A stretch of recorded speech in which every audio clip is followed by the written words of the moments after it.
आणखी एक महत्त्वाची बातमी समोर येते ती म्हणजे बेपत्ता झालेल्या तरुणीची हत्या झाली आहे। क्लासला आलेली तरुणी दुचाकीवरून गेल्याचं सीसीटीव्ही फुटेज समोर आलंय। या तरुणीच्या डोक्यात तोंडावरती गंभीर दुखापत झाल्याचं दिसून आलंय। हत्येनंतर तरुणीला भीमा नदी पात्रात फेकल्याचं देखील निष्पन्न झालेलं आहे।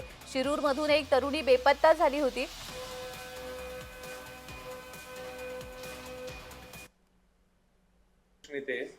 दिनांक 11 रोजी एक अल्पवयीन 17 वर्षाची मुलगी ही क्लाससाठी म्हणून घरातून बाहेर पडली आणि नंतर ती संध्याकाळी घरी आली नाही। यावरून तिच्या पालकांनी तो एक गुन्हा दाखल केला होता। त्यावरून खेड पोस्ट येथे अपहरणाचा गुन्हा दाखल झालेला होता। त्याच्यामध्ये खेड पोस्टेतर्फे तपास चालू होता। त्या तपासामध्ये आज अशी माहिती समजली की त्या खेडच्या बाजूला भीमा नदी आहे, त्या नदी पात्रामध्ये त्या मुलीचा मृतदेह मिळून आला।